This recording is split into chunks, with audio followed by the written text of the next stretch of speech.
Peraí que tá gravando. Peraí. Pronto? Queria pedir desculpa para vocês já pelo barulho no fundo, né? Porque eu não estou na minha casa. Mas aí eu consegui aqui sustentar o sinal para poder estar participando com vocês da live. Então, boa tarde a todos, né? Queria agradecer já pela participação de todos. Então, queria começar apresentando o nosso grupo, né, de estudos, que já faz um ano, né, que a gente tem esse grupo, que a gente tem buscado estudar e se aprofundar cada vez mais sobre a violência, né, e as facetas dela.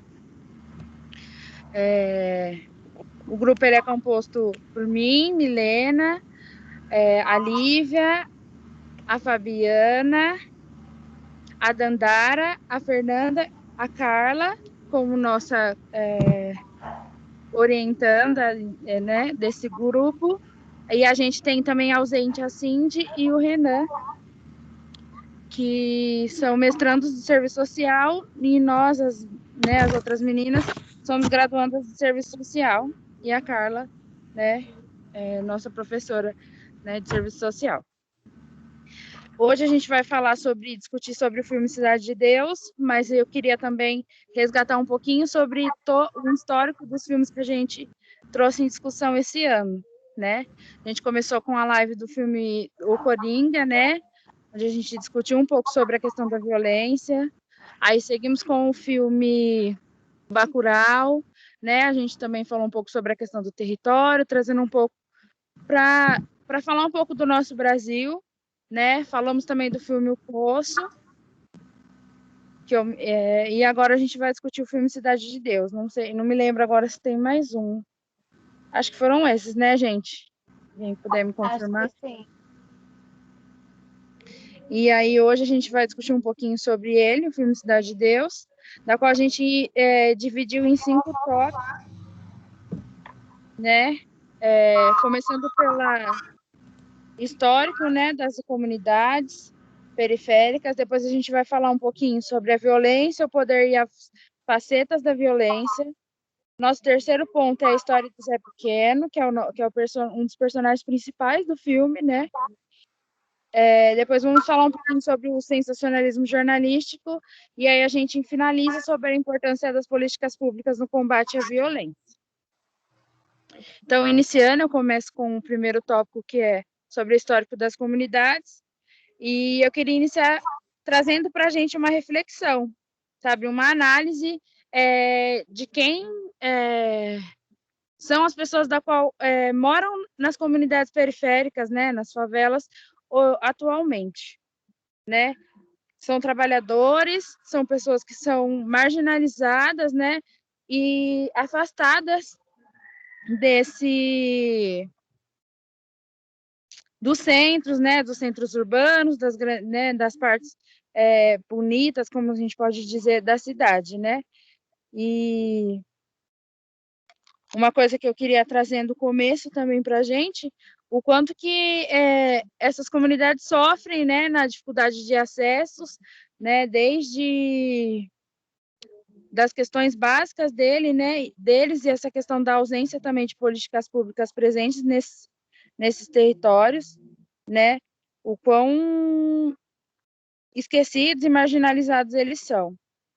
Né, um exemplo muito grande que a gente tem, né, um exemplo próximo de nós, é a região do Bassoli, em Campinas, né, uma população totalmente afastada do centro, que tem diversos desafios e tem buscado muito na luta de conseguir né, as necessidades básicas deles ali, né, desde de um CRAS, né, próximo, um centro de saúde, né, de serem garantidos os direitos básicos deles enquanto cidadãos, enquanto pessoas, né? Porque parece que as pessoas da comunidade periférica, elas são marcadas como se fossem gados, como se fossem objetos e animais, mas elas são pessoas, assim como nós, né? São seres humanos que têm tanto direito como nós, como qualquer pessoa que mora, por exemplo, num centro da cidade, né?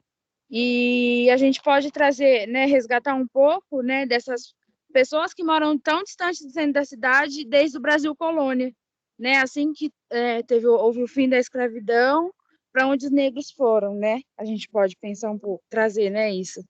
Foram marginalizados, foram levados, afastados, né, dos centros ali, porque o comércio estava começando e o negro não podia estar ali, né, no centro, né?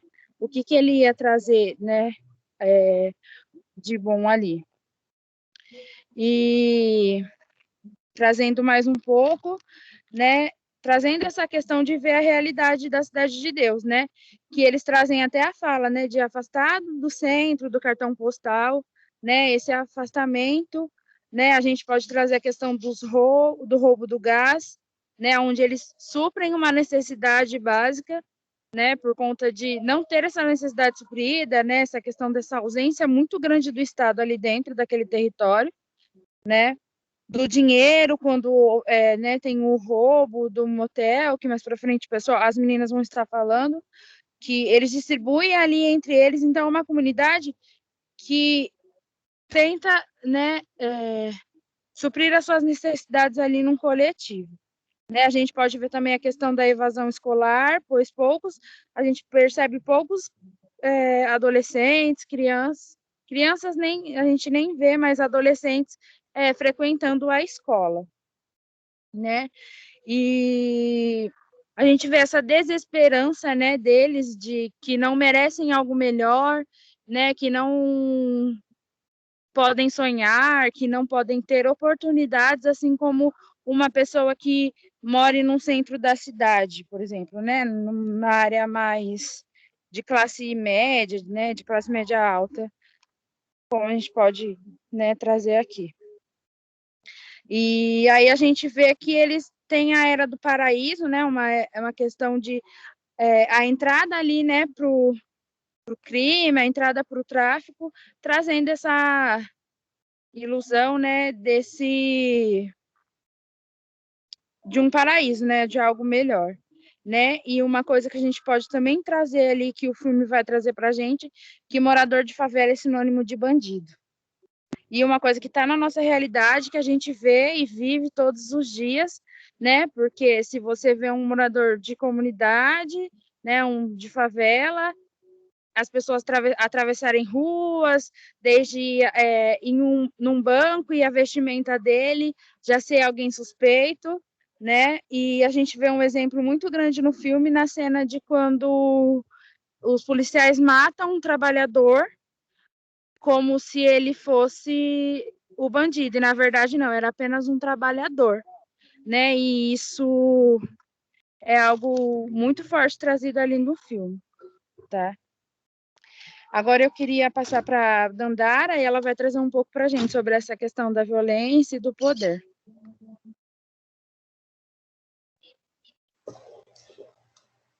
Oi, gente. Boa tarde, tudo bem? Eu vou trazer aqui o segundo tópico, né? Eu e a Carla, a gente dividiu essa parte.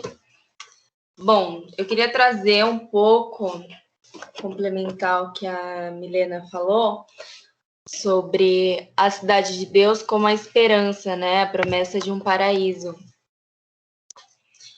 E nessa cena, que é uma das primeiras cenas que eles contam, a gente vê o trio Ternura roubando gás, né? Quando inicia o filme e a gente tem esse parâmetro, é como começa o filme. E, bom, a violência nessa cena é a violência como sobrevivência, né? A gente poderia falar assim. A violência como última opção, a violência pela falta de opção, né? A gente vê um lugar que era promessa de um paraíso e aí a gente vê o roubo do gás, né? Onde as pessoas não têm outra opção senão a violência, senão esse jeito de viver, né? Porque a Cidade de Deus foi uma cidade inicialmente estruturada como uma promessa de paraíso, e a gente vê nesse ponto que a gente já começa a observar a falta de, enfim, a falta de assistência pública, a própria falta de assistência do Estado. Depois disso, a gente passa para a cena do motel, que foi uma cena estruturada ali, foi um plano do Zé Pequeno, e foi o assalto mais sangrento de todos os tempos, né? Saiu no jornal, nos jornais.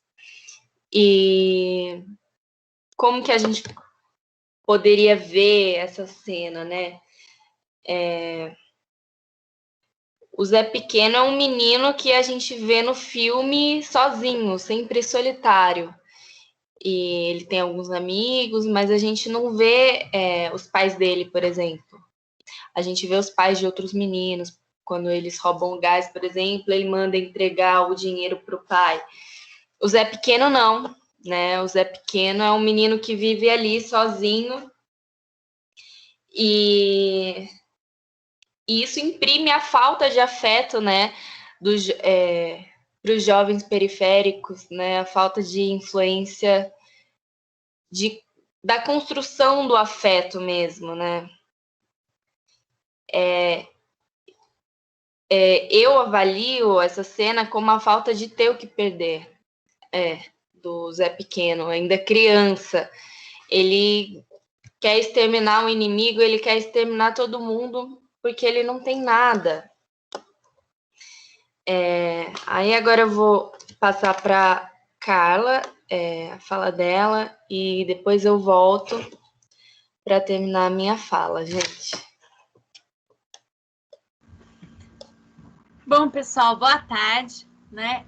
Então, como a Milena e a Dandara já trouxeram, nós estamos falando da violência como fenômeno, acho que vale a pena a gente fazer um resgate. Então, nós trabalhamos com o conceito de violência como um fenômeno multifacetado. E como um fenômeno, ele perpassa por diversas áreas, né? Da nossa vida, tá? Então, ela vai transitando entre as determinadas áreas da sociedade e também da nossa vida, né? Porque a gente entende que a violência não está só presente no concreto da organização da sociedade, mas ela também está presente como recurso, né, da qual a gente utiliza para poder liberar alguns sentimentos, para, na verdade, liberar as emoções. E aí a violência, ela entra ali como um recurso, né, diante de uma situação subjetiva, de um caos interno muito grande, que eu acabo utilizando da violência como único recurso para extravasar, como um mecanismo da extravasar aquela emoção da qual eu estou sentindo naquele momento. Bom, então, só fazendo esse apanhado, também outro ressalva que o Cidade de Deus, esse filme, quem vem acompanhando a gente desde o primeiro filme do Coringa, viu que nós vamos selecionando alguns autores para fazer a discussão dos filmes, alguns autores base. Então, nós já passamos pelo Martinho Baró, que vale a pena quem tem interesse de estudar a violência psicossocial, né? Então, Martinho Baró, ele é de El Salvador, né? Então ele é um latino, né? Que vem trazendo aqui algumas contribuições, né?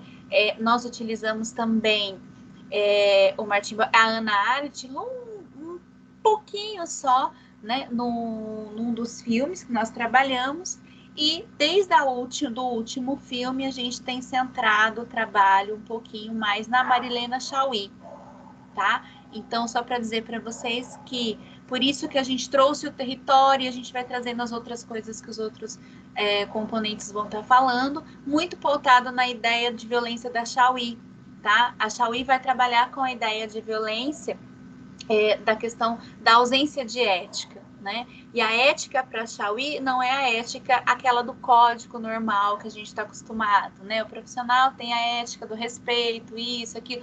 Não. A Chaui vai dizer que a ética, né? Ela é a racionalidade, ela é quando eu consigo entender que o outro faz parte de um conjunto e esse outro, como um conjunto, ele tem valores e morais estabelecidos. Né? E aí ela vai explicar o que é valor, o que é moral, para dentro da organização da sociedade. Então ela vai dizer que na ausência dessa ética, da qual eu componho uma sociedade com o outro, eu formo uma sociedade com o outro, do qual eu e o outro estamos engendrados dentro de valores que são comuns a nós, a ausência dessa ética vai gerar a violência, né? Ou seja, a partir do momento que eu passo a enxergar o outro como coisa, eu passo a olhar o outro como um objeto e não mais como humano, porque eu saio da racionalidade e entro para a irracionalidade. Eu vou destruir todos os valores que é presente em comum a todos nós,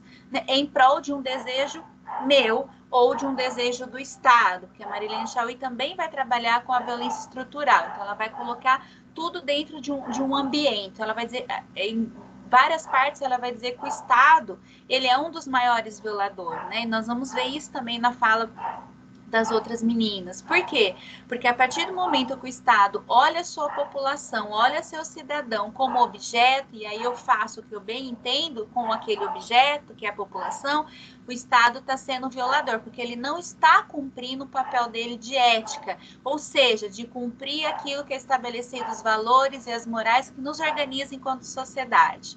Tá? Então, ela sempre vai trabalhar com esse conceito de violência nesse sentido. É claro que aqui eu estou dando uma cápsula, né, para a gente poder entender por que a gente está trazendo território, nós estamos trazendo várias perspectivas, porque o conceito da Chaui nos permite passear, né, passear no sentido de olhar a violência numa perspectiva maior, e não na perspectiva estrutural, mas numa perspectiva também um pouco mais desse entendimento do outro que recebe como um objeto. Então, a violência passa a ser quando eu utilizo e vejo o outro como um objeto em si, ou o grupo em objeto em si. Nós estamos trabalhando com ela é extremamente marxista e ela vem com a questão da luta de classe, então por isso que ela vai dizer que o Estado, ele é violador quando ele trata a sua população como objeto, e aí ele comete violências, né? E quando a gente está falando de violência, nós não estamos falando só de uma violência armada, só de uma violência física,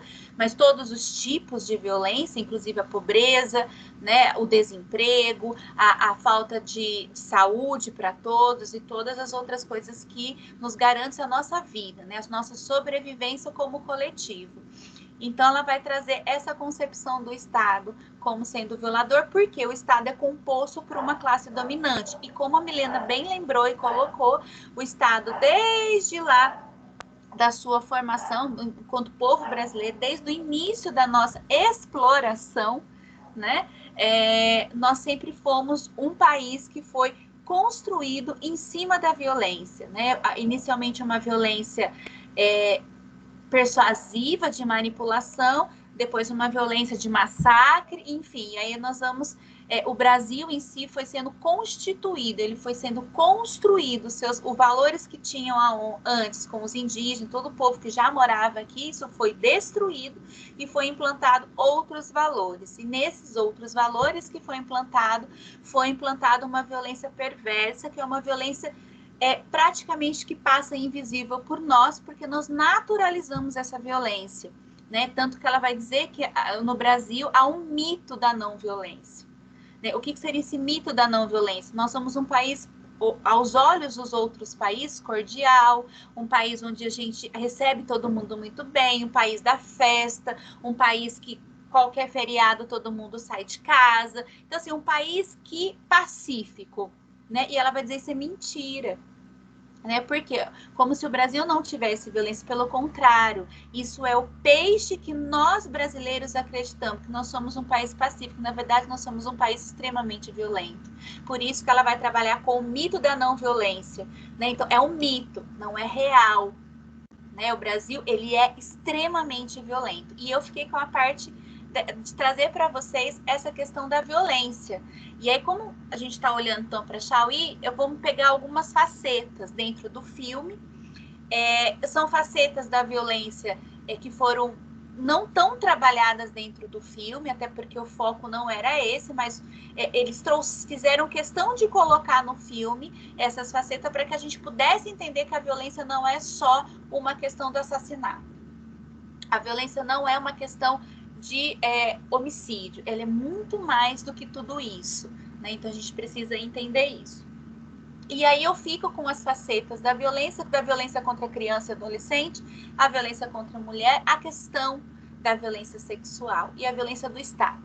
E aí, para mim começar tudo isso, para a gente entender o que a Marilene Chaui estava dizendo lá, desse mito da não violência no Brasil, que isso não é verdade, só alguns dados para a gente poder pensar. Lembrando que esses dados, eles são de 2018, tá?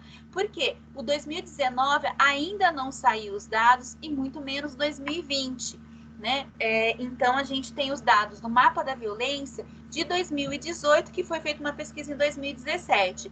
E aí nós temos a agência da Patrícia Galvão, que também vai trabalhar com esses dados, mas que também são esses dados. No Brasil, as estatísticas demoram muito a sair. Quando sai, já tem uma defasagem de 2, 3 anos. Então, é difícil da gente dizer se aquela realidade permanece daquela maneira, se melhorou, se piorou, ou quais os impactos disso, exatamente porque a gente tem esse delay, né, dentro das estatísticas. Bom, então para a gente poder pensar, tá? Um estupro acontece a cada 11 minutos. O tempo que a gente vai ficar nessa live, faz uma conta rápida de quantas pessoas serão estupradas. Uma mulher é assassinada a cada 2 horas. Isso significa que nessa live que eu e vocês estamos, ao final dessa live, uma mulher foi assassinada. 503 mulheres são agredidas a cada hora. Isso porque não é um dado real. Porque nem todas as mulheres que são agredidas registram BO, e a gente sabe disso. E esse dado eu só consigo ter a partir do momento do registro da ocorrência. Quando não há o registro da ocorrência, eu não tenho como mensurar quantas mulheres de fato, né, estão sendo agredidas, tá? Agora, ouve isso. Um espancamento acontece a cada 2 minutos. Faz de novo uma conta rápida, até o final dessa live, quantas mulheres estão sendo espancadas. Veja, aqui a gente tem uma defasagem grande da violência psicológica, né? Por que da violência psicológica? Porque é muito mais difícil da gente conseguir medir a violência psicológica. O quanto que isso acontece, né? Então, a gente precisa prestar atenção no sentido do quê? A violência psicológica, eu e você como mulher, ser mulher no Brasil é um risco muito grande. Acho que é isso que eu queria deixar claro, né? A primeira coisa que eu quero deixar é ser mulher no Brasil é um risco muito grande, né? Nós estamos condenadas, né? Estamos carimbadas, que nós somos suscetíveis a ser assassinadas, nós somos suscetíveis a sofrer todos os tipos de violência, a física, patrimonial e tudo mais, né? Então, mulher brasileira, viver como mulher brasileira, o Brasil é o 5º país mais perigoso para mulheres.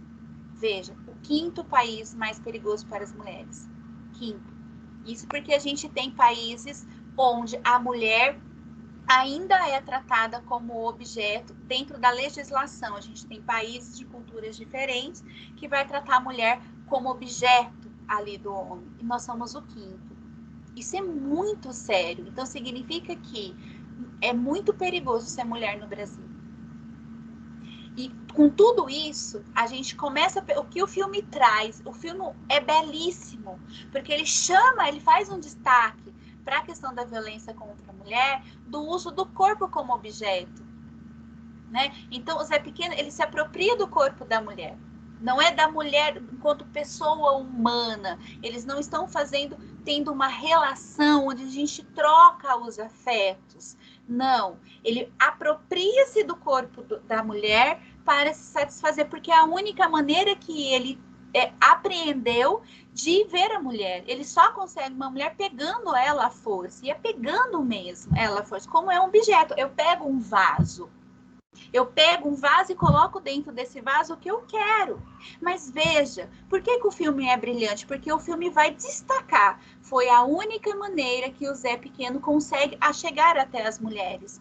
Porque isso mostra um outro lado da violência. Sim, o da mulher ser usado como corpo, como objeto, mas também mostra que esses homens que têm a visão dessa mulher como objeto, eles aprendem isso em algum momento da vida deles.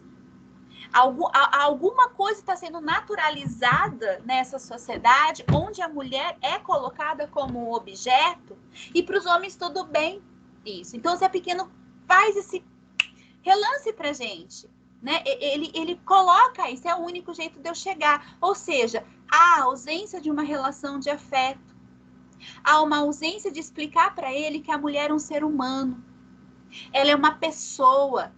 E por ser uma pessoa, ela não é o objeto. A gente precisa achegar, a gente precisa conquistar, assim como eu conquisto uma amizade. É um ser humano. Ele não aprendeu esses recursos afetivos. E o único recurso que ele aprendeu é a violência. Então, eu detenho essa mulher como violência, porque é a única maneira que eu aprendi. Então, percebe o quão grave a gente tem a cada 2 horas uma mulher sendo assassinada. O quão grave a gente tem, e aí a gente não tem essa conta, quantos homens alimentam esta ideia que a mulher são coisas para a gente pensar. E se a gente olhar muito recentemente o caso da Mariana Ferrer, é exatamente o que o Zé Pequeno estava dizendo no filme. A mulher como objeto. Porque quando a gente diz assim, não foi um estupro, não aconteceu o estupro. Ela estava lá, à mercê, eu fui lá e estuprou. Né? Embora o estupro culposo não existe na legislação, mas existe na cabeça de muitas pessoas. O estupro culposo está na cabeça da grande maioria dos homens. E eu não estou julgando os homens por pensar nesse estupro culposo. Não. Eu estou dizendo que há alguma coisa errada na sociedade que naturalizou o estupro culposo.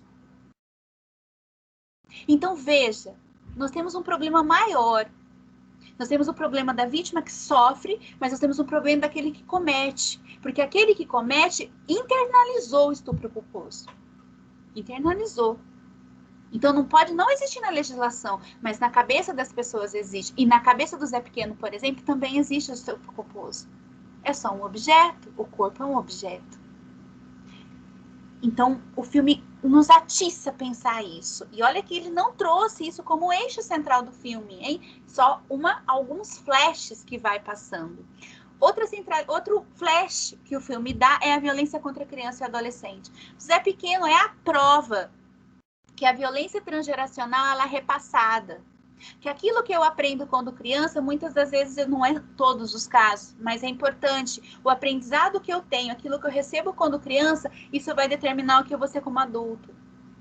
Não são todas as pessoas, mas a grande maioria a gente sabe que se eu tenho lá um autor de violência, um agressor, um abusador, enfim, em alguma parte da história dessa pessoa, houve uma ausência de outros recursos para lidar com as suas emoções que não seja a violência.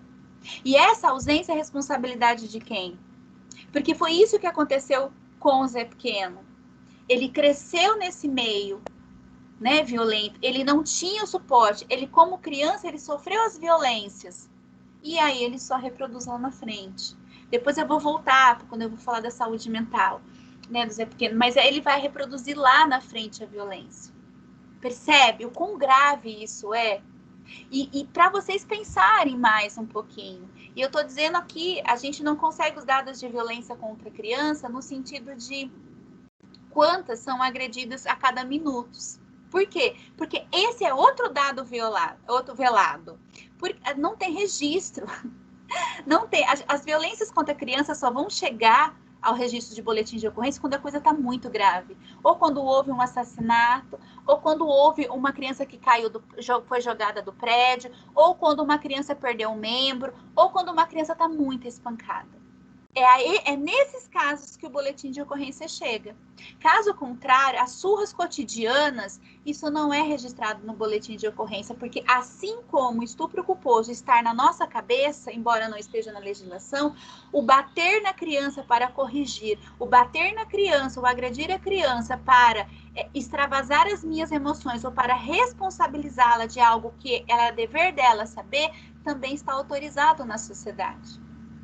A educação passa pela questão do espancamento, passa pela questão da humilhação com criança e adolescente. Também não está na legislação, mas está naturalizada, assim como o estupro culposo.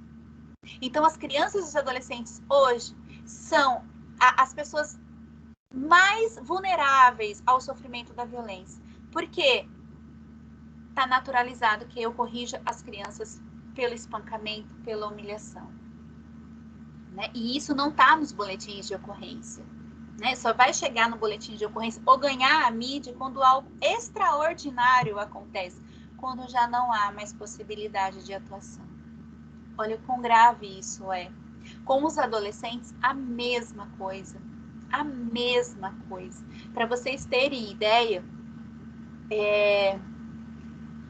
a gente tem o estupro, né? O abuso sexual de criança, que é pior ainda, porque não chega mesmo. Não chega mesmo. As crianças, quando estão marcadas ou sofrem constantes humilhações, às vezes você tem o boletim de ocorrência de uma vizinha, da escola, que vai fazer a denúncia, porque está vendo uma marca física. E quando não há uma marca física, né? Por exemplo, a violência psicológica é uma que não deixa marca física, mas ela, numa criança, uma criança que sofre com a violência psicológica, ela vai ter problemas para lidar com as emoções, para lidar com as outras pessoas, para estabelecer relação com outras pessoas na sua vida adulta. Não tenha dúvida disso. Todos nós somos formados, somos produtos do nosso meio. Quem é esse meio? Somos produtos do Estado, somos produto da escola, somos produto das relações de amigo quando criança, somos produtos da nossa família. Quem você é? Agora pensa nos outros. Tá? E então, a violência sexual contra a criança e adolescente é pior ainda, porque não chega mesmo. Só chega quando a gente tem uma criança que ficou grávida, como recentemente. Só chega quando o menino é extremamente violentado e já detonou todos os seus órgãos internos e está com hemorragia interna. Só chega quando a coisa já aconteceu há muito tempo.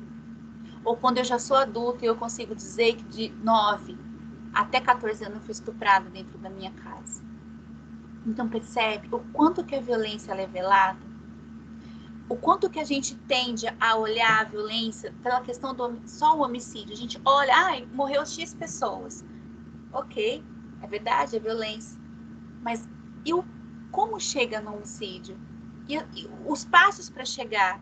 As pessoas estão morrendo sem serem mortas de verdade, sem perderem a vida. As pessoas estão morrendo ao processo, vivendo.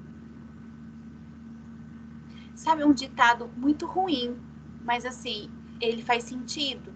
Quando você tem uma mulher, né, um ditado machista, inclusive, mas isso mostra um pouquinho, né? Quando você tem uma mulher que aí o marido não faz, né, o companheiro não faz nada dentro de casa, a gente tem o ditado diz assim, olha, é viúva de marido vivo. Quer dizer, há uma ausência do outro dentro da relação ali, dos afazeres e da relação. Eu diria mais para vocês. Há pessoas mortas estando vivas. Bom, o filme também faz um flash sobre a violência policial do Estado. Aí é outro nó. Por quê? Se a polícia, primeiro, que a gente precisa discutir o que é segurança pública. Antes de discutir o que é segurança pública, a gente precisa discutir qual é a nossa sociedade. E primeiro desmascarar que mito da violência é esse que tem no Brasil. Porque não existe. Vamos assumir que nós somos um país extremamente violento. Ponto. Somos um país violento. E diante disso, o número... Só fazendo um adendo. O número de pessoas que são assassinadas por dia no Brasil supera, na marca de um ano, a quantidade de pessoas que morreram na Segunda Guerra Mundial. Pensa, foram só 6 milhões de pessoas. O quanto isso é grave. Nós vivemos numa guerra. Nós estamos em guerra. Nós estamos em guerra entre nós. Entre nós. Então, dizer que nós somos um país que não existe violência é mentira. Nós só vamos conseguir encarar essa situação se a gente olhar para eles e dizer, não, o Brasil é violento. É violento desde quando os portugueses chegaram, mentiram para os índios, enganaram os índios e a partir daí foi estabelecendo. Tá? Então, assim, a violência policial é o reflexo de um Estado que é violento, de um Estado que trata a sua população como coisa, não como ética, Não, trata a sua população como coisa, como objeto que eu posso usar, abusar, como objeto descartável. Eu uso, abuso e jogo fora. Você só é importante quando me interessa. Quando não me interessa, você é descartável. Bom, eu acho que era isso que eu tinha para dizer para vocês. Espero ter provocado, mas eu vou voltar com vocês, tá bom? Agora é a Fernanda que vai trazer uma outra faceta da violência, que é contando a história do Zé Pequeno. Ô, Carla, agora era a minha parte. Vai entrar de novo. Pode ir. Então, a Carla ela trouxe um pouco sobre a violência estrutural, né? Enfim. E eu queria aqui trazer uma das facetas da violência estrutural, que é a própria violência do capital. E eu acho até que a Carla chegou a falar, que é a desigualdade, né? Que não deixa de ser a desigualdade. E uma das cenas que marcam o filme e que viralizam o filme, que a gente tem até hoje imagens circulando, é a imagem do Benê entrando na sala e falando, virei playboy. E essa cena, essa frase, né, ela marca o filme, enfim, e causa tanto impacto para a sociedade brasileira, porque ela traz uma das grandes questões, né, da entrada desses meninos no tráfico, dos meninos que são representados no filme A Cidade de Deus, mas a gente vê no cotidiano, que é o grande sonho da ascensão. E o sonho da ascensão, ele é um fenômeno dentro de uma sociedade capitalista desigual, né? Onde tem a desigualdade. E a gente percebe que nessa cena, nesse momento, que ele pede para o menino ir comprar para ele na cidade, as roupas, a gente percebe que ele também pinta o cabelo de loiro, né? Então, o grande sonho da ascensão do jovem periférico e preto, ele é o sonho da dignidade, que é uma experiência não vivenciada por eles, porque como a Milene já trouxe, eles estão à margem, né? Eles não enfim, eles não vivem a dignidade. As pessoas olham para a população periférica e como a Carla trouxe também, do outro como coisa, né? Eles estão ali para servir para o trabalho braçal do resto da sociedade, e eles são pessoas com sonhos. E esse é o grande sonho da ascensão, alcançar o... E eles acham que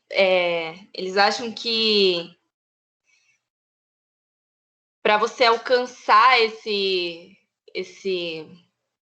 sonho, o grande sonho do capital, você precisa de dinheiro, e é um fato, né? A nossa sociedade reproduz isso. Então, com a falta de opção também, o tráfico é o caminho que eles encontram, que muitos encontram, né? Infelizmente, é uma realidade.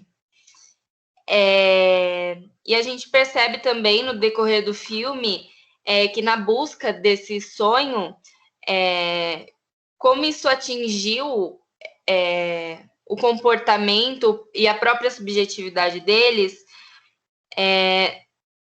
no tratar o outro, né? Como isso influenciou nos afetos, como isso influenciou a relação que eles mantêm com as outras pessoas. Tratar o outro como coisa é também um pouco disso.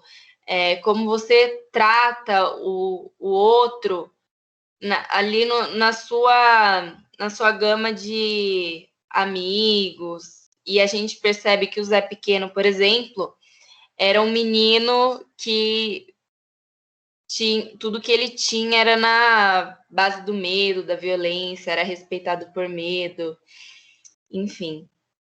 E aí, como a Carla trouxe, o nosso estudo é baseado na Chauí, e a Chauí, ela pontua o nosso atual modelo de ética como uma ética ideológica, né? Que corresponde à reprodução dos bons ensinamentos, de um discurso dos bons ensinamentos. Então, a gente faz aquilo que é bom, que a gente tem visto também como a moral católica, enfim, a moral cristã, na verdade, desculpa. Então, e a gente não observa na base a violência estrutural, como a sociedade se estrutura, e a gente não leva em consideração tudo isso para reproduzir o nosso próprio discurso sobre o que é ética. Então, aqui, nesse debate, né, eu queria trazer também uma questão, convidar todo mundo a pensar o que seria ética, o que a gente pode falar de ética avaliando a violência estruturada da Cidade de Deus, né? Como que a gente vai avaliar a ética de meninos que matam, de meninos que não têm limites, que, enfim, que tem toda a violência do filme? Como que a gente avalia a ética nesse sentido, né? A gente, dentro da moral cristã, esse tipo de ação não é bem visto, né? Não é visto com bons olhos. E aí, como que a gente poderia assimilar isso à ética? Mas aí eu vou deixar essa questão e no final a gente pode conversar mais sobre. Agora sim, eu vou passar para Fernanda. Boa tarde, pessoal. Na verdade, primeiro quem vai iniciar o recorte que a gente vai fazer agora falando sobre a linha do tempo do Zé Pequeno vai ser a Fabi. Aí depois, em determinado momento, ela vai passar a fala para mim, tá bom? Oi, gente, boa tarde. Estão me ouvindo? Então, eu e a Fer, né, como a Fer falou, nós vamos falar sobre a trajetória da vida do Dadinho e a gente dividiu em 2 momentos, quando ele era criança e depois quando ele se torna adulto. E também como as suas condições de sobrevivência influenciaram na sua vida até o seu assassinato. Na nossa interpretação enquanto grupo, foi que a construção do personagem do Dadinho, ela foi narrada a partir de uma ausência de Estado, como já foi dito aqui, ausência também da comunidade, também de um paro familiar, né? Até porque no decorrer do filme inteiro, não cita a família de Dadinho, nenhum parentesco, ou família extensa, ou família de origem. A única relação de afeto que mostra é a sua amizade com Bené, que foi seu melhor e único amigo. Dadinho, ele tinha uma ausência de tudo na vida, e por isso ele buscava de alguma forma ser aceito, ser lembrado, ser reconhecido, talvez para preencher algo que faltasse nele. Né? A sua única referência, então, era o Trio Ternura, que já eram meninos mais velhos, já tinha envolvimento com o crime. Igual a Dandara falou no roubo do caminhão, né? Mostra assim Dadinho intimidando o motorista. E naquele momento ele estava tentando copiar tudo que o Trio Ternura fazia. Então, se o cabeleireiro xingava o motorista, ele ia lá e xingava. Se o cabeleireiro gritava, ele ia lá e gritava. Tem uma hora que o cabeleireiro derruba o motorista no chão e Dadinho começa a chutar. E quando ele faz isso, ele faz sorrindo, como se ele estivesse assim, satisfeito com aquela ação que ele estava fazendo, né? E é como se ele falasse assim pro Trio Ternura: olha, eu estou aqui, eu também faço parte disso, eu também quero ser igual a vocês, estou preparado para andar com vocês, né? E trazendo essa questão de ser aceito pelo grupo, essa questão de identidade com o grupo, tem uma outra cena que mostra o Trio Ternura ali, né, conversando, fumando maconha ali com o Dadinho, planejando novos roubos, né? E, de repente, de uma forma bem lenta, a imagem que aparece é um foco da arma, né, arma de fogo, bem lenta. Daí abre a câmera e mostra que é Dadinho, apontando a arma para o Marreco. E Marreco não gosta nada disso, repreende ele, dá um tapa na cara dele. E Dadinho logo fala assim: ó, eu também sou bicho solto. Nesta fala de Dadinho, a gente percebe assim claramente que ele não se vê como criança, mas sim como integrante já daquele grupo, e que por isso ele merecia respeito, merecia ser tratado, né, de igual para igual. Tem mais uma parte do filme que vai reafirmar isso, né, que Dadinho não se vê como criança, e que ele também se achava que ele deveria entrar no lugar do Marreco. Ele próprio disse que o Marreco não prestava, que não fazia nada, que as ideias eram dele, né? O narrador fala assim, então, que para ser bandido, não precisa ter só uma ideia, né? Mas sim uma ideia na cabeça. E que essa ideia o Dadinho já tinha. Aí tem, né, o assassinato do motel. E depois disso, né, Dadinho ele sai da Cidade de Deus, porque ele acha que ele vai ser ali castigado pela Tritonura, pelo que ele fez, que ele matou aquelas pessoas, muitas delas já estavam amarradas, imobilizadas, mas ele mata com prazer. Aí ele sai da Cidade de Deus e ele não se vê, né, não tem opção, vai ali trabalhar na rua. Tem uma cena que ele está engraxando o sapato, e essa cena alterna com alguns furtos que ele faz, junto ali com o Benê. Então, enquanto crianças, o que eles fazem para sua sobrevivência? Considerando a idade de ambos, são crianças. Eles deveriam estar o quê? Eles deveriam estar brincando, não trabalhando para sua sobrevivência, né? Deveriam estar sonhando, imaginando coisas que crianças fazem. Deveriam estar frequentando uma escola. Mas como houve essa evasão da escola e não teve assim nenhuma ação para que eles fossem amparados, mais uma vez é perceptível no filme a violência do Estado na falta também da proteção integral à criança e adolescente. E refletindo um pouco mais sobre essa trajetória da vida de Dadinho, e também sobre todas aquelas crianças, né, que já desde pequenas estavam envolvidas no tráfico, eu fico pensando que será que se eles tivessem assim, um mínimo de estrutura social em seu território, se tivesse assim, mais opções de lazer para as crianças, convívio social, talvez algum projeto de arte, de cultura, será que isso talvez não possibilitaria a eles ter uma nova perspectiva de vida? E com isso, talvez almejar algo que não fosse o crime? Porque o que o filme mostra, né, não é isso. O que o filme mostra ali em várias cenas são as crianças planejando, conversando, o que eles poderiam para dominar o tráfico, porque era o que eles queriam, né? Era o que eles vivenciavam, né? Então a pergunta é, quais eram as referências dessas crianças, né? Quais eram as suas possibilidades ali naquele território, sendo todo momento sendo vítima de uma violência estrutural? Talvez, né, o acesso à arte, à cultura, à música, ao esporte, ao lazer, né, pudesse sim ser uma alternativa para essas crianças, porque a arte ela tem um potencial na vida das pessoas, um poder de transformação.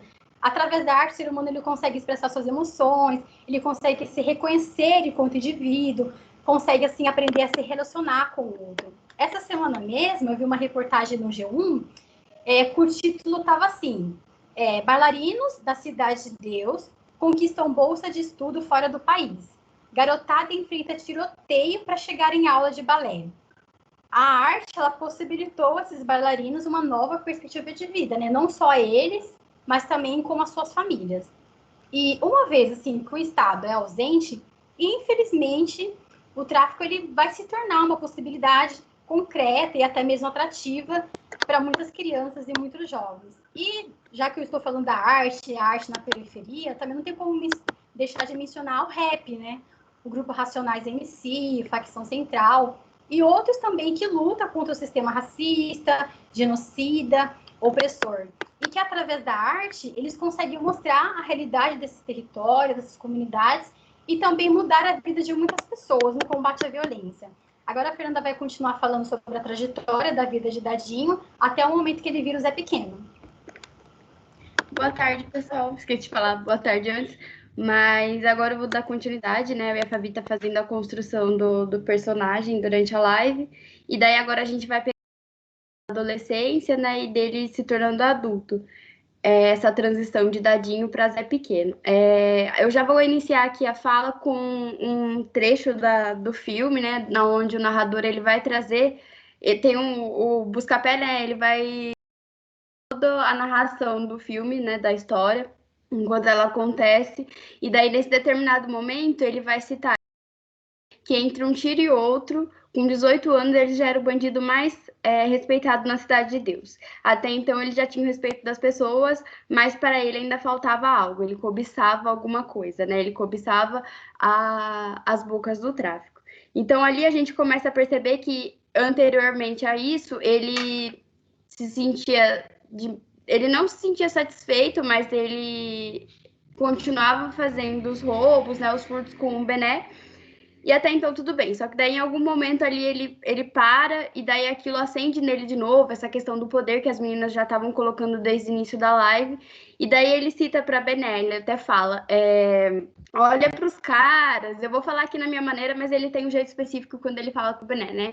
Ele fala, olha para os caras, eles têm carro do ano, eles andam cheio de ouro, e a gente aqui, né, roubar mais não dá em nada, então a gente tem que ir pro tráfico. E daí o Bené até cita para ele fala assim, mas a gente precisa de dinheiro para começar a fazer isso, né, para investir no tráfico, enfim. E daí ele fala que nada, a gente precisa matar esses otários e calar a boca deles. Então, ali a gente percebe que deu o start nele, ele começou a compreender algumas coisas e é aquela questão do poder que ele já vinha demonstrando desde a infância, né, em que ele queria ter ascensão no crime, ser reconhecido, vem com mais força ainda. Então, ele busca proteção na reza, e daí é onde é falado para ele que a partir dali ele vai ser chamado de Zé Pequeno. Então, isso foi num dia, no dia posterior, ele já começa a invadir todas as bocas da Cidade de Deus, e no final do dia só fica restando a Boca de Cenoura, da qual eles não invadem por o Cenoura ser amigo do Bené, né? Então a gente vai percebendo essa questão da violência muito presente na vida do Zé Pequeno, né? Como a Fabi já colocou, é o recurso que ele mais utiliza, porque por essas faltas, essas ausências que ele teve durante toda a vida, é o jeito, a maneira pela qual ele encontra de dar vazão em algumas coisas, né?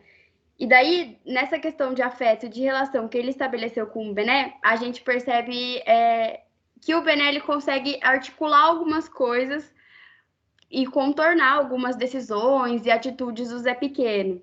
Então, em alguns determinados momentos, ele fala que quer matar alguém ou que quer punir alguém por alguma coisa que fez, e o Bené sempre tenta contornar, não precisa, deixa isso pra lá, não precisa agora. E ele sempre vem trazendo essa questão durante o filme todo de que ele não está satisfeito até, né, ter o controle da boca do Cenoura também, porque ele já tinha de todas, então ele queria a última que faltava, porque ele tinha essa questão do respeito da população, mas era um respeito por medo, né? Ele matava todos os inimigos dele, então não sobrava ninguém para se opor. E daí, em dado momento, mais para frente, a gente vai ver que, na realidade, a população ela tinha medo, não era um respeito porque ia de acordo com as coisas que ele colocava. Eu vou ler aqui a parte da fala que ele fala, ele quer invadir a boca do neguinho, e daí ele fala que quer matar ele e tudo mais, e daí o Bené fala assim, não, deixa ele pra lá, né? Ele já teve a punição dele, trazendo a polícia pra cá. E daí o Zé Pequeno até fala pra ele, qual é, Bené? Você é muito bozinho, sabe que quem cria cobra amanhece picado. Então a maneira dele lidar era sempre a partir da violência, né? E principalmente do homicídio. E daí depois dessas questões da influência, a gente vai percebendo uma questão de que o Bené sempre incita ele, olha, você precisa criar vínculos com outras pessoas, ele até brinca com ele em dado momento, porque o Bené, ele arruma a namorada, né, e daí ele começa a sair mais, daí tem essa questão que a Donara já colocou, né, dele buscar essas referências que são aceitas pela sociedade, enfim. E daí ele até brinca, né, com o Zé Pequeno, ele fala, você precisa arrumar uma namorada para relaxar. E daí ele fala, que namorado o quê? Eu preciso invadir a boca do Cenoura e tal. E daí é quando a gente começa a perceber que esse afastamento do Bené para com o Zé Pequeno, né? Onde ele não se identifica mais com as coisas que estão sendo colocadas, com as coisas que estão sendo feitas. E até o momento em que ele decide de fato, olha, eu vou embora com a minha mulher, eu não vou ficar mais aqui, e daí ele dá uma festa. E o Zé Pequeno o tempo todo bravo, até porque era o único amigo que ele tinha, o único vínculo que ele construiu durante toda a sua vida.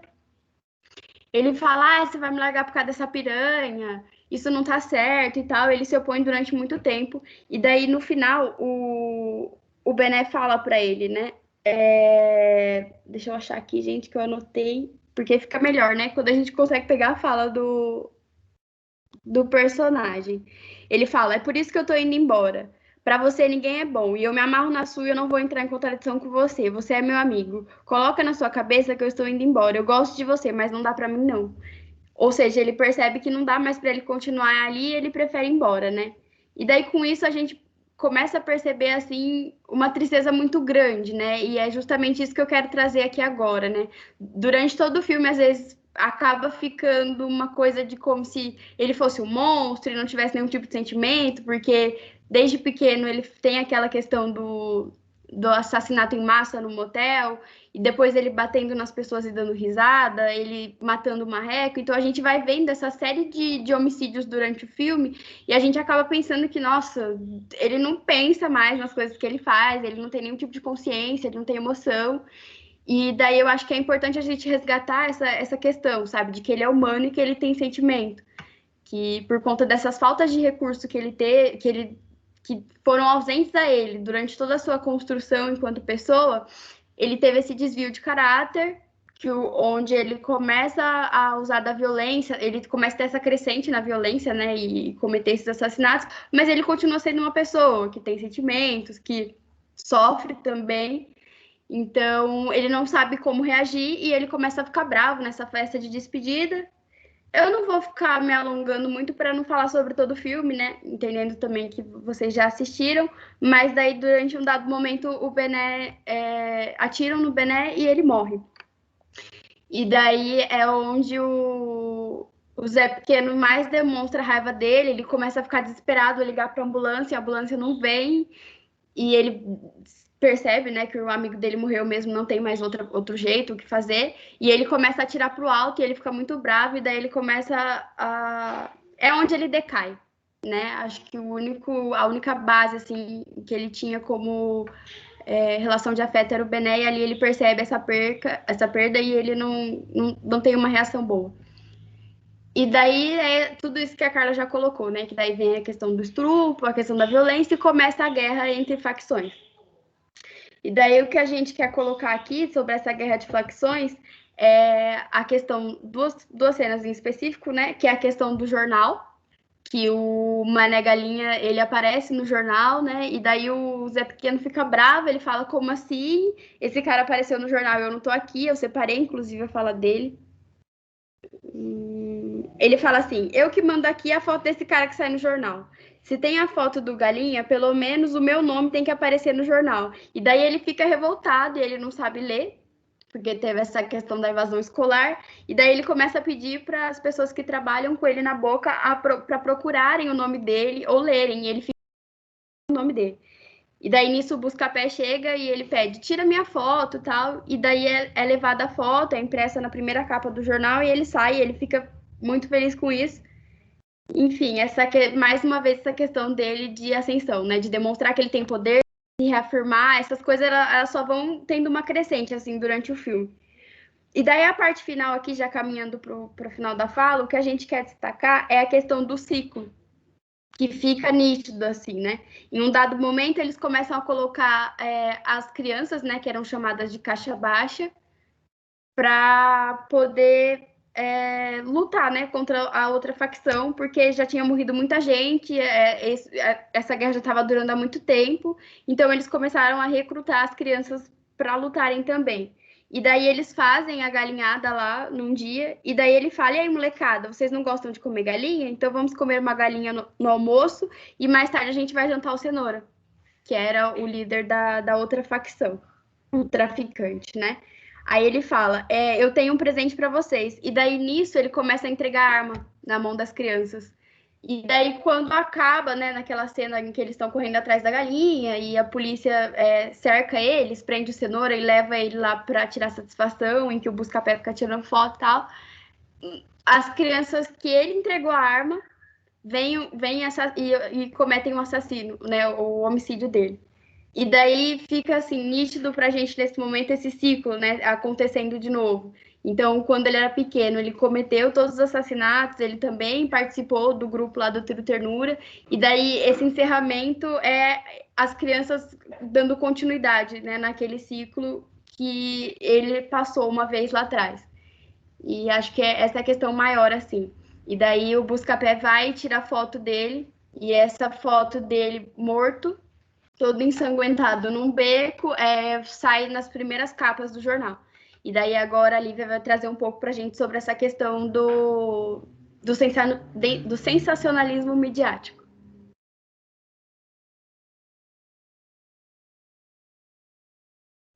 Boa tarde, tudo bem? Tá todo mundo me ouvindo? Alguém pode me dar um retorno se estão me Sim, escutando? tá sim. Tá tudo pra obrigada. ouvir falar. Obrigada. Um aspecto que a gente decidiu trazer para discussão usando o filme é justamente o sensacionalismo midiático, porque a gente vai partir de dois princípios, né? O primeiro é da imprensa como meio de denúncia. Que a gente pode dizer sim que também é um meio de denúncia, porque quando chega nessa parte final e a polícia chega na favela, é dito pelo narrador, né, que a guerra existia já fazia tempo, mas a polícia teve que intervir quando foi parar no jornal. Então, por esse lado, a gente pode entender que a mídia tem um papel importante também na denúncia, mas todos os dias a gente liga o jornal e existem diversos programas, né, em diversas emissoras que eles usam dessa possibilidade da denúncia para sempre mostrar os crimes mais hediondos e fica minutos naquilo e sempre batendo naquela tecla, realmente se utilizando do sensacionalismo, né? Porque isso dá audiência. Então, a gente partindo também da teoria da Chauí sobre a ética, né? Que quem está acompanhando o grupo de estudos também teve a chance de ter acesso. No Brasil, a gente tem o mito da não violência, né? Como a Carla já citou. E a gente pode dizer que esse sensacionalismo na imprensa, ele ajuda a manter e a justificar. Porque quando a gente vê aquilo nos jornais e tal, a gente tem uma ideia que aquilo está distante, que aquilo não é uma coisa que nós também fazemos, entendeu? Tipo um latrocínio, alguma coisa. É uma coisa distante. Que são pessoas que elas estão fora do círculo, entendeu? É como se elas citando diretamente Chauí, é como se elas não pertencessem à nação. Também tratam a violência como se fosse um surto localizado. A violência acontece, mas é ali, entendeu? Tipo, ali na periferia, ou enfim, é um surto localizado onde essas pessoas que não fazem parte desse círculo ético, né, que nós achamos tanto que somos, estão cometendo as violências. E também se trata muito a violência como o simples termo jurídico, né? Que é onde a gente consegue enxergar um agente de violência, onde a gente tem ali a violência explícita, né? Uma manchete de jornal onde tem um latrocínio, um roubo, um assalto ou um assassinato, ou até mesmo o crime do motel, né? Que a gente pode citar do filme. E também isso justifica pode-se dizer que justifica a violência policial, porque a violência policial ela é literalmente justificada no Brasil, né? O famoso atira primeiro, pergunta depois, mas quando é uma coisa muito estardalhosa, que sai em todos os jornais e tal, uma coisa que dá muita visibilidade, também é visto como um crime, né? Como uma violência. Então, partindo disso, a gente pode dizer que hoje, socialmente, a gente vive com máscaras. A gente vive nessa ética, né, ideológica que a Dandara citou, onde a gente se acha a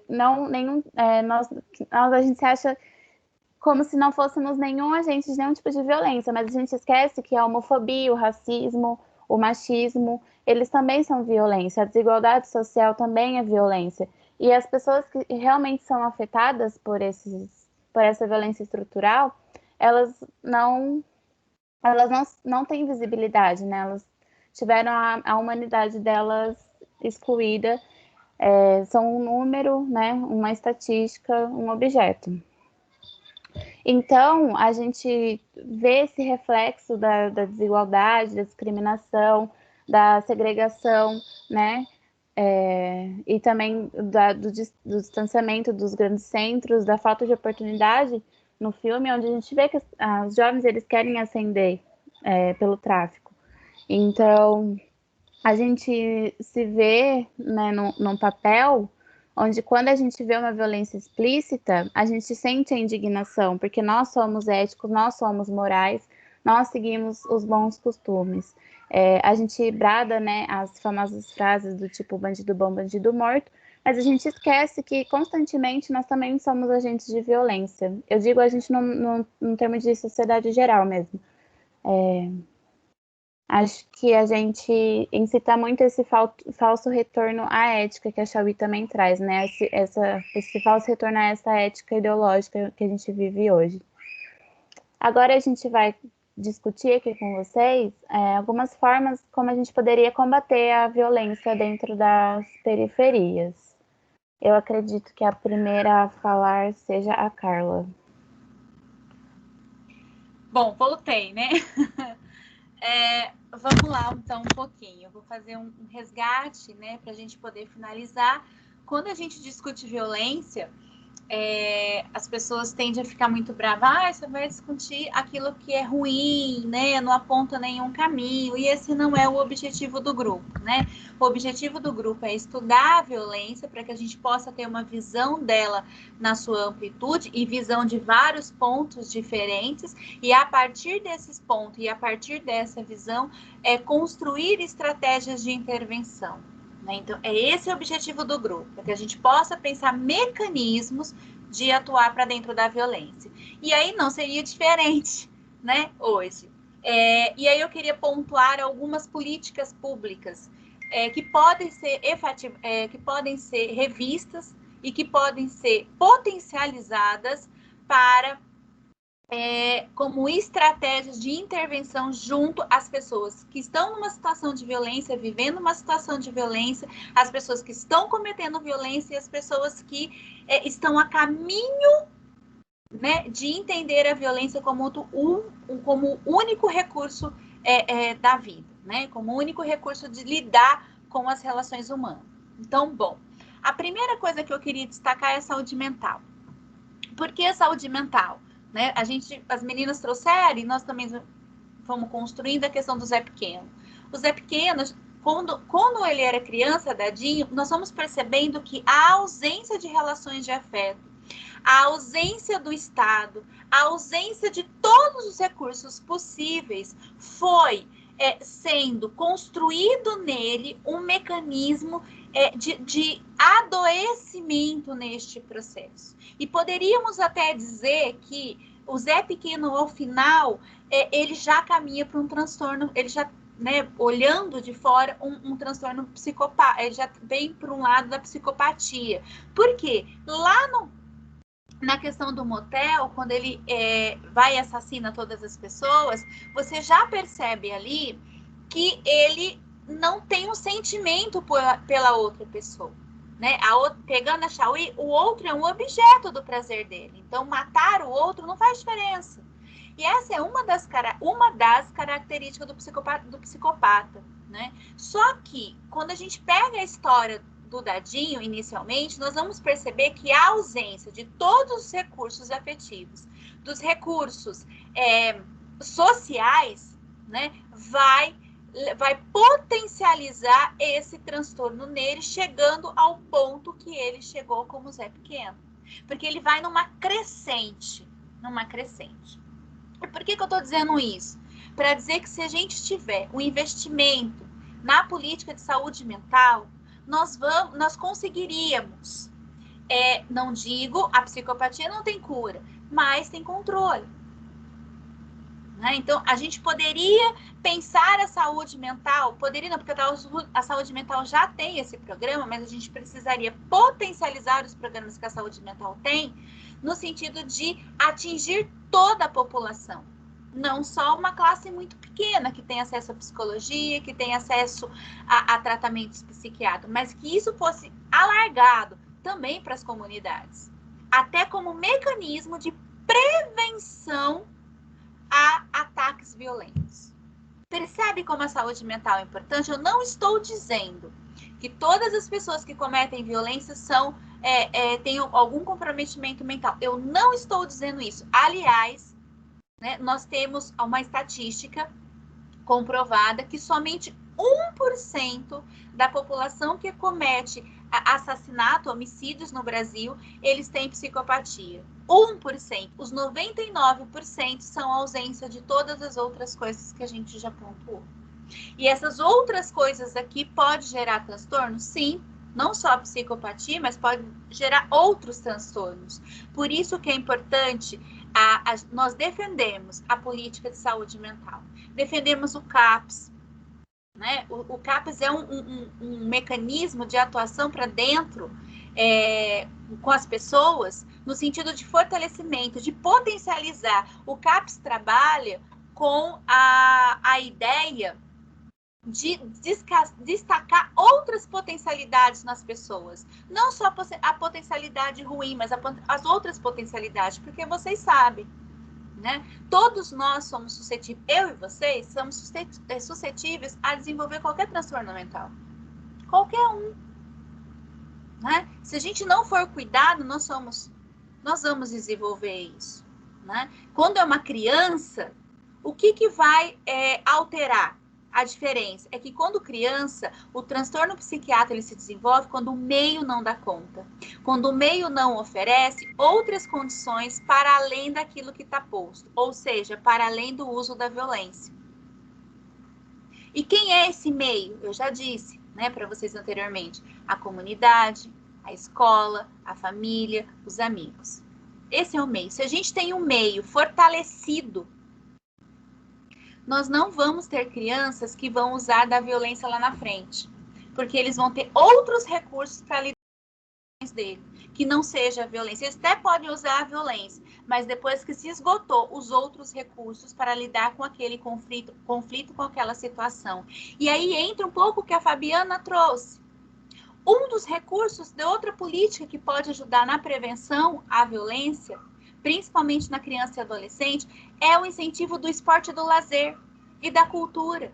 Esse é um outro mecanismo que pode ser incentivado como alternativa para além da vivência que as crianças têm nas comunidades. Uma outra expectativa, e aquilo que a Milena colocou, e a Dandara também, de trazer a esperança para essas crianças e adolescentes. A esperança que existe mundo além da cidade de Deus. E esse mundo que existe além da cidade de Deus também pertence a eles, em alguma medida. Só que como eles vão acessar lá? O esporte, a cultura, o esporte, a cultura, a educação pode promover e permitir que eles acessem outros espaços para além daquele mundo, para além do tráfico, para além do uso da violência. Outra política, né, e que aí eu vou voltar um pouco nela, que é a educação, mas o trabalho de base nas comunidades periféricas. Nem todo mundo que mora na comunidade periférica, nem todo mundo que mora na favela é bandido. Como a Milena falou, a gente carimba as pessoas. Né? A gente tem uma ideia, de novo que a Shaoli vai dizer, né? O mito da não violência, o povo brasileiro. Né? É interessante ela dizer isso. A gente segrega as pessoas. A gente entende que as pessoas que moram na comunidade periférica, nas favelas, elas são todas bandidas. E é mentira. Mentira. Todas as pessoas que moram na comunidade trabalham para o tráfico. Mentira. A gente carimba as pessoas. Morador de favela é criminoso. Morador de favela é bandido. É vagabundo. Não quer pagar conta. Então a gente carimba as pessoas. Sabe como a gente carimba vaca? Marca a vaca? Então, a gente marca as pessoas com esses estigmas de quem mora nesse território, como a Milena trouxe. E isso é grave, porque a hora que eu bato esse carimbo social de qual lugar você pertence, automaticamente a gente tem o fechamento de todas as políticas públicas para este lugar, porque eu não vou cuidar de vaca. Não vai me dar vantagem, eu vou cuidar dos donos da vaca, vamos dizer assim. Por que eu estou dizendo chulo? Para vocês entenderem o quão grave isso é. Então, quando a gente está dizendo aqui o trabalho de base com as comunidades, eu estou dizendo o quê? Há pessoas ali que precisam acessar as políticas públicas. Há pessoas ali, há seres humanos que vivem nesse território. E mesmo que há o tráfico, a pergunta é, por que é que eles estão utilizando o tráfico? É porque é mais fácil? É um mecanismo de trabalho mais fácil? Não, não é. Não é mais fácil. Ah, é por questão de poder? Não, não é também só o poder. É muito mais do que a gente pode imaginar. O trabalho de base para dentro das comunidades é capaz de resgatar muitos jovens e muitas crianças do tráfico. É capaz de transformar, como a Fabiana trouxe, meninos e meninas das comunidades em grandes bailarinos. Meninos e meninas que acessam e que entram nas universidades, porque teve uma escola, porque foi atrás. O trabalhar com associações de bairro, trabalhar o fortalecimento das famílias que moram ali, porque elas muitas que estão ali não escolheram estar ali, era a única coisa que era possível de ser feito. Não é, elas não estão ali porque elas querem, é porque elas não têm outra alternativa. Elas não estão no tráfico porque muitas das vezes não tem outra alternativa. Ah, você mora na comunidade tal, então eu não vou te contratar porque você é bandido. Percebe o quanto que o estigma fecha portas. Por isso que a gente precisa, quando a gente diz de violência, quando está trabalhando com a violência, a gente precisa dizer o fortalecimento das políticas públicas, ele é um caminho de prevenção à violência, ele é um caminho de resgate no sentido não de quem está perdido, mas de resgate da esperança dessas pessoas. E aí, esperança, do verbo esperançar de Paulo Freire, vai em busca de, vai para o lado de lá, se coloca em movimento. Né? E aí, esse fortalecimento é de suma importância. Então, a gente não está aqui, né, para justificar a violência, para dizer que o Zé Pequeno fez certo, ou para passar a mão na cabeça do Zé Pequeno. Não. Nós não estamos aqui para passar a mão na violência. Nós estamos aqui para olhar a violência, entender a violência, para a partir daí a gente criar mecanismos de estratégias e mecanismos de prevenção à violência. Que esses atos não aconteçam mais. É para isso que eu e você estamos. Mas eu só vou conseguir criar estratégias se eu conseguir olhar para a violência. Se eu conseguir entender o que acontece na violência. E não é um entendimento raso. Ah, é tudo bandido. Não. Não. É um entendimento profundo. Qual é o lugar que a violência ocupa na população? Qual é o lugar que a violência está nas nossas relações de afeto? Qual é o lugar que a violência está como recurso primeiro? Como recurso para lidar com os nossos conflitos? Porque a violência não pode ser o primeiro recurso que a gente tem que lidar com os nossos conflitos. E aí, conflito no sujeito, pessoal. Qual é o lugar da violência para o Estado? Como é que o Estado vê a sua população? Como é que o Estado age para proteger a sua população?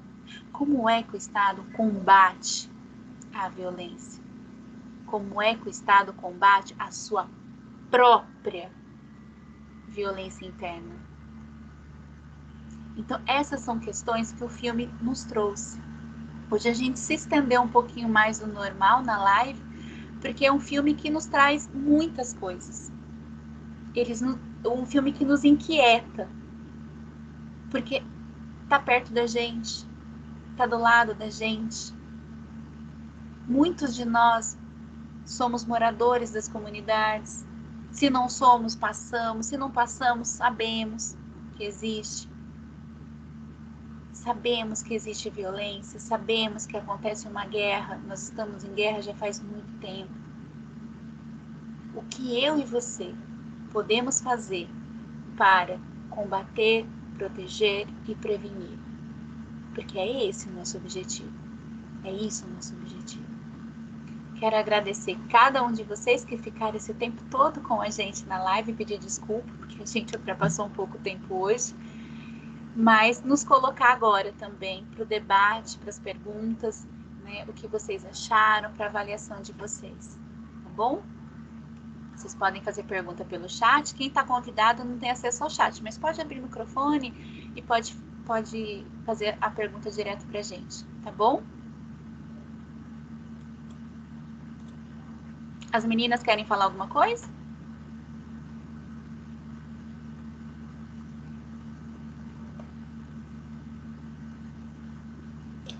Vou falar então.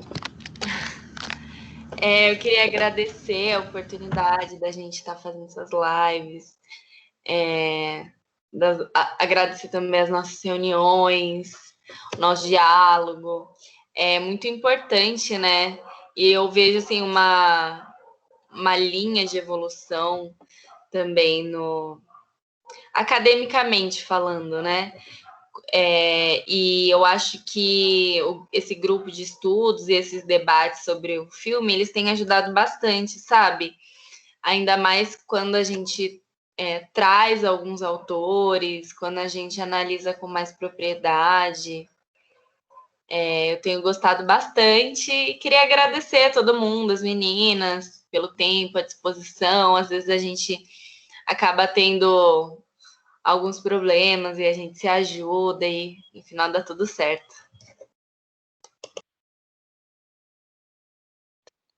Boa tarde a todos e todas. Eu só queria agradecer a live que vocês fizeram, ainda mais esse filme, se eu não me engano, tem mais de 15 anos que ele foi feito, e esse tema ele é tão atual e vocês abordaram de forma surpreendente. Muito obrigado, viu?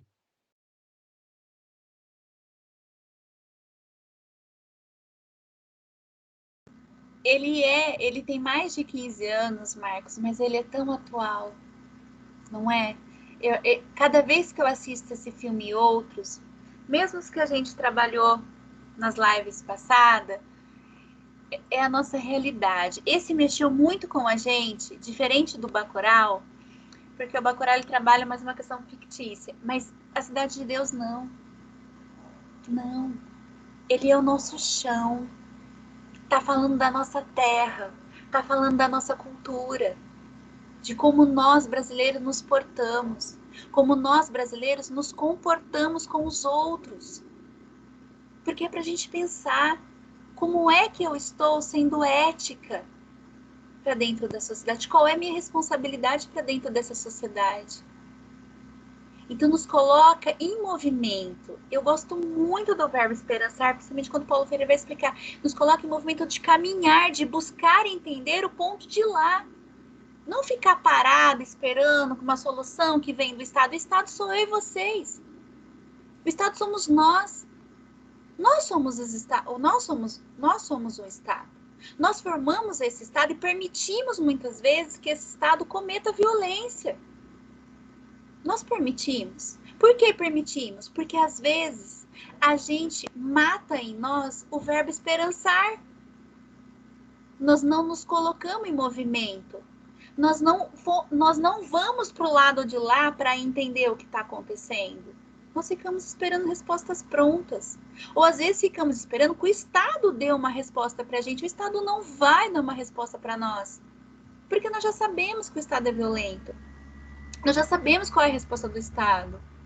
Mas qual é a minha responsabilidade diante disso? E eu não estou dizendo para a gente sair igual um doido, desvairado. Eu vou sair na rua. Não estou dizendo isso. Isso é importante, mas não é só.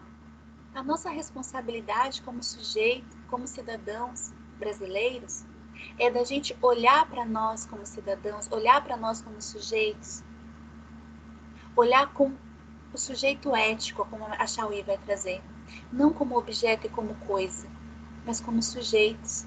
E como sujeito eu estabeleço relação, e a minha relação é pautada de sujeito para sujeito. Mesmo que nós estamos pensando diferente, mesmo que agimos diferente, mas nós vivemos e convivemos com algo que é comum. Então, como é que a gente preserva aquilo que é comum? Como é que a gente cuida daquilo que é comum? É minha responsabilidade, é a responsabilidade de todos. E é a responsabilidade do Estado, porque o Estado somos nós. Nós somos o Estado. O que é que, como a Lívia colocou, quando a gente dá audiência para a mídia, uma mídia que destrói a vida das pessoas, porque a mídia tem a capacidade de destruir a vida de qualquer pessoa. Ela também tem a capacidade de exaltar, mas ela tem a capacidade de destruir, sem apurar os fatos verdade, porque é isso que está acontecendo, uma mídia que não apura os fatos, ela só fica no raso da notícia. E a mídia, ela forma opinião, a gente sabe disso. A grande massa da população acompanha esse sistema jornalístico que nós temos no Brasil hoje e acredita naquilo que está dizendo. Porque fulano está dizendo, então é verdade. Fulano está dizendo a opinião que é dele.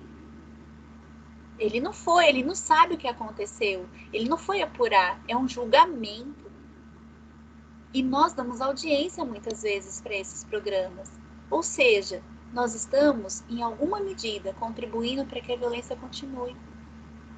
Para que a violência não seja entendida no seu todo e a partir daí construir estratégias. Percebe? Então, o quanto que esse filme mexeu? Porque o nosso dia a dia. Abrir o jornal hoje, abrir a internet hoje, o Facebook, dá vontade de chorar. Chorar. Porque você olha e fala assim, gente, não é possível que não tenha uma notícia que os bailarinos conseguiram chegar na Europa. Tá, foram 10 que conseguiram. Mas esse 10 pode virar milhares se a gente pegar essa ideia e replicar. 3 entraram na universidade X, da comunidade tal. Eu sei que 3 é pouco, mas a gente pode pegar essa ideia e multiplicar para todos. Mas essas notícias não ganham. Não tem evidências no nosso jornalismo brasileiro. Mas o outro que matou não sei quem, que a gente nem sabe, nem apurou, que espreme sangue, os jornais que se apertam sai sangue, que coloca a mulher como objeto, que trata a mulher, mas estava com qual roupa? Mas está com ele há quantos anos? Mas a criança foi abusada, mas cadê a mãe dessa criança que não percebeu? Percebe como a gente julga? Como o jornal julga, sem apurar os fatos. Então, eu fico com Paulo Freire.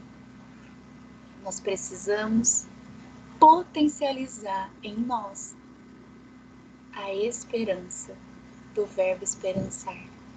Nos colocar em movimento, caminhar e chegar no lado de lá e ver o que acontece no lado de lá. E nos colocar em movimento do lado de lá para tentar deixar alguma coisa que vai melhorar e que vai levar à esperança do caminhar. Vou ficar quieta. Tem mais perguntas? Obrigada, Marcos.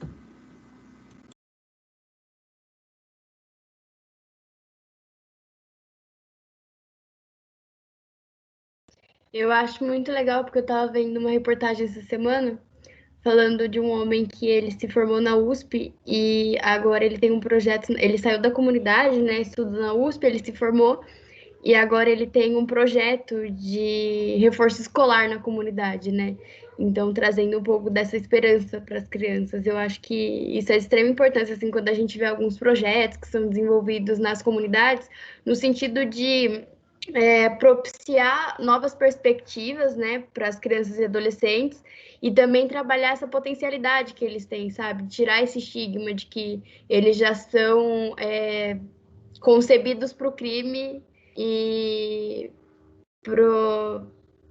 enfim, para essas outras coisas, né? Que eles não têm essa potencialidade de desenvolver conhecimento, de fazer balé, de ser representado lá fora, de construir grandes coisas, né? Então, eu acho que isso, assim, que é muito interessante, quando a gente começa a perceber, por mais que sejam casos pequenos, são casos que fortalecem a gente, né? Eu acho que é nesse sentido que a gente precisa ver essa questão também do trabalho de base, né? Como um fortalecimento de pessoas mesmo, né? Por conta dessa potencialidade, né? Que a gente tem enquanto ser humano mesmo, de criar as coisas, de modificar, de aprender. É isso, eu acho que eu quero agradecer também o pessoal que ficou aí com a gente essa 1h40 e as meninas que compõem o grupo, a professora, por toda a paciência e essa troca que a gente tem tido, que eu acredito que é muito importante para o nosso crescimento, tanto na graduação quanto profissional e ser humano. Só pegando o gancho da Fernanda, do como trabalhar a base é importante, Paraisópolis é uma das comunidades periféricas de favela maior do estado de São Paulo, se eu não me engano, do Brasil. Como é que eles controlaram o Covid, gente? Usando as potências que estavam dentro das comunidades. É espetacular o que eles fizeram dentro da comunidade. E Paraisópolis é um dos lugares que menos tem pessoas contaminadas pelo Covid. Por quê? Eles se organizaram. Eles olharam os outros para além do que estava posto. Já que o Estado não ia chegar mesmo lá, porque queria mesmo que eles morressem, eles falaram, não, sou ser humano. Bora! Vamos fazer alguma coisa. E fizeram e aconteceram. Um dos poucos bairros que menos tem contaminação e é um dos maiores. Não tem água, não tem esgoto. A água só funciona nas torneiras das 4 da manhã ao meio-dia, às 2 da tarde. Depois não tem mais água. Pois eles controlaram o Covid. Por quê? Eles se organizaram. Eles olharam um para os outros como sujeito. Eles se cuidaram, eles se protegeram. Para além de um Estado que queria massacrá-los, queria que eles morressem, queria violentá-los. Eles falaram que não. Que ninguém vai violentar a gente, não. A gente vai se cuidar. E se cuidaram. E é referência em nível mundial. Paraisópolis é referência em nível mundial. Olha como nós somos brasileiros importantes. Nós não somos o brasileiro do carnaval. Me irrita tanto quando diz assim, ele é brasileiro do carnaval. Não sou brasileira do carnaval. Eu sou brasileira do povo de Paraisópolis, que enfrenta uma pandemia, se organiza contra um Estado que queria matá-los. Eles dizem, não, Estado, aqui vocês não vão nos matar, nós vamos nos organizar e vamos nos proteger. E foi isso que eles fizeram. Eu sou brasileira deste lugar. Eu não sou a brasileira do carnaval. Embora eu respeite a cultura do carnaval e acho bacana, mas eu não sou só isso. Eu não sou só mais um rostinho bonitinho na Sapucaí. Eu sou o rostinho bonitinho que levanta 5 horas da manhã, como boia fria e que vai trabalhar para vencer a vida junto com uma comunidade e que luta para que isso seja diferente. Esse é o Brasil verdadeiro, não o Brasil do carnaval. E nós somos referência mundialmente por conta de Paraisópolis. Essa notícia não foi para a Globo. Essa notícia não foi para a mídia. Por quê? Porque não é interessante dizer que a população não é objeto, não é vaca. A população é sujeito que pensa. E quando o sujeito pensa e se coloca a caminhar do verbo esperançar, ele faz e acontece. Beijos para vocês. Foi um prazer estar com vocês esse tempo todo. Fiquem bem. Nós queremos anunciar que nós vamos ter mais uma live em dezembro, a última. E vai ser muito especial, porque nós vamos resgatar um pouquinho das lives que nós discutimos, dos filmes que nós discutimos esse ano, e fazer um grande debate com vocês e com os convidados, para que a gente possa olhar para todas as violências que nós discutimos e apontar os caminhos possíveis. Tá bom? Você é o nosso convidado de honra em dezembro, para estar com a gente pensando também em estratégias de combate. Tá bom? Beijo, gente. Ficam bem. Meninas do grupo, parabéns. Gente, queria agradecer também a todos que participaram, a todos que contribuíram. Sempre é uma honra estar aqui com vocês, meninas, com você também, Carla, da gente poder estar construindo junto nesse coletivo, né, e trazer esse olhar, né, para além da nossa realidade, que é sempre muito importante e essencial, né, e também quero sempre deixar minha admiração, né, às comunidades, né, a galera da periferia, porque são um exemplo de muitas coisas para a gente, né, de esperança, de luta e de resistência. Um beijo para vocês todos também, fiquem bem, se cuidem e participem também da próxima live, que vai ser muito especial, né, e que possa contribuir para o conhecimento de vocês a cada vez mais. Um beijo.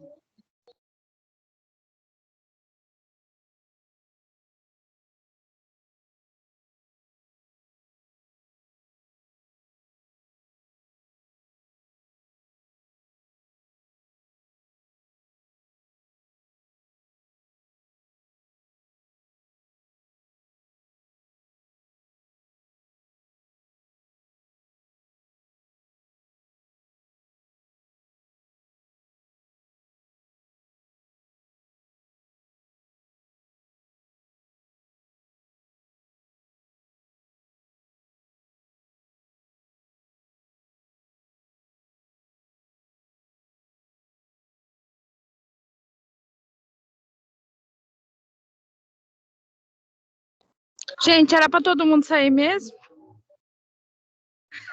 Tudo bom? Gente, então a Carla saiu. Esperando a Carla Cadê a sair. Carla? Acho que ela pensou que todo mundo saiu. Meu Eu Deus. também achei. É porque travou pra ela, né? Deixa eu ver Gente, aqui. eu não aguento mais, tô muito cansada. Ô, Dandara, Oi. o que aconteceu? Aquela hora você falou, eu não consegui prestar muita atenção. Seu irmão tá bem? Foi seu irmão que tava falando? Sim, mulher, mas tá bem. Assim, tá bem, né? Quer dizer,